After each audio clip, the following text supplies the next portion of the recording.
तो कोई छोटे उपाय भी होते हैं क्या इसमें, कोई जनरल इन जनरल? सारे मैं आपको धन संबंधित ही बताऊं?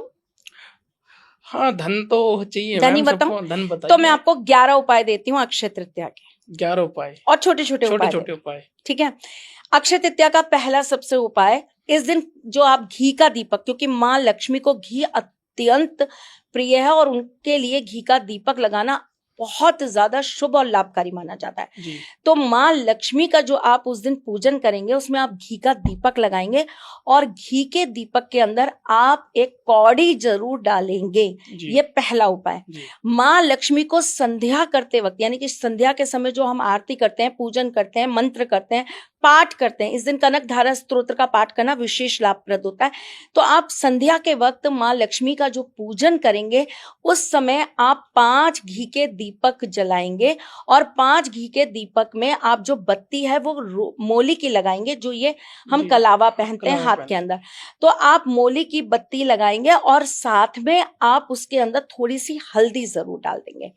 तीसरा विशेष उपाय, इस दिन आप श्री यंत्र का पूजन जरूर करेंगे। माँ लक्ष्मी को प्राप्त करने के लिए, प्रसन्न करने के लिए श्री यंत्र का पूजन विशेष तौर पर जरूर करना चाहिए। इस दिन माँ को कमल का पुष्प आप जरूर चढ़ाएंगे। ये चौथा उपाय है। जी। पांचवा उपाय, इस दिन कमल गट्टे की एक माला लेंगे, उस पर आप माँ लक्ष्मी के मंत्रों का जाप करेंगे। इस माला को आप एक लाल कपड़े में रखेंगे, उसके ऊपर आप रोली, चावल, हल्दी लगाएंगे और आप इसे बांधकर अपनी तिजोरी में रख देंगे।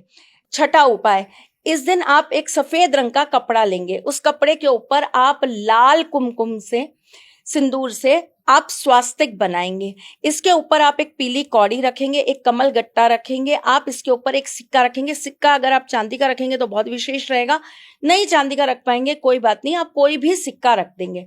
सिक्का रखने के बाद आप इसके चारों कोनों पर आप एक एक कमल गट्टा रखकर उसकी गांठ बांध देंगे चारों तरफ से। आप इसे बीच में से उठाकर मोली से अच्छी से बांध देंगे।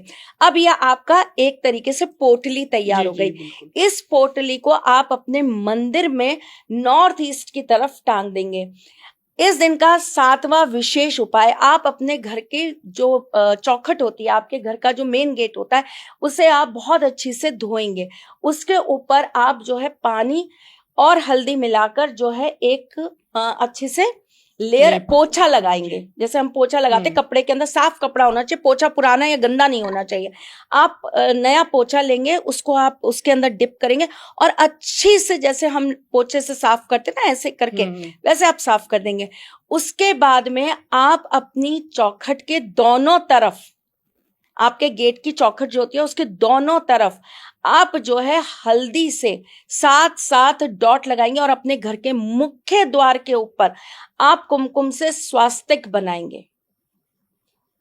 आठवां उपाय, इस दिन आप गणेश जी का विशेष पूजन करेंगे। गणेश जी के मंदिर में पान के पत्ते के ऊपर सुपारी, 2 इलायची जरूर भेंट कर आएंगे ही आएंगे।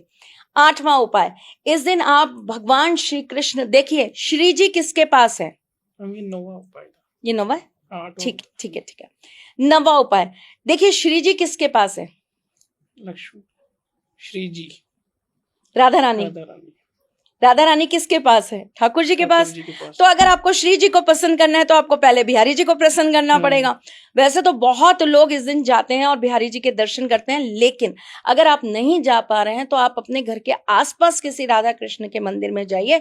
ठाकुर जी को इस दिन विशेष रूप से 5 मोर पंख स्पर्श करवा कर ले आइए और उसको अपने घर के अंदर वाले साइड से, बाहर नहीं, आपके घर के अंदर घुस के, जो आपके घर के अंदर वाला साइड होता है, अपने मुख्य द्वार पर लाल धागे में बांध दीजिए। माँ लक्ष्मी हमेशा आपके घर में वास करेंगी, कभी आपका घर छोड़कर जा नहीं पाएंगी। वो द्वार कभी छोड़ नहीं पाएंगी जहां पर ठाकुर जी का स्पर्श करा हुआ आपने मोरपंख टांग दिया। ठीक है ना। 10वां उपाय, इस दिन आपको किसी भी मंदिर में जाकर वहां के जो ब्राह्मण होते हैं, पंडित होते हैं, उन्हें अपने हाथों से अन्न दान करना है और साथ ही साथ में आपको उनको 11, 21, 31, 51 जितनी आपकी श्रद्धा हो दक्षिणा जरूर दे के आनी है। 11वां और सबसे महत्वपूर्ण उपाय है इस दिन का। देखिए, इस दिन एक विशेष चीज है जो आपको लाभ भी देती है, माँ लक्ष्मी का आशीर्वाद भी देती है और धन वृद्धि भी देती है। संदीप, किसी को भी बैठकर पैसा नहीं मिलता कभी, बिल्कुल नहीं। मेहनत करनी पड़ती है, और मेहनत करने के लिए जो आशीर्वाद प्राप्त होता है ना, वो आपको भोलेनाथ से होता है।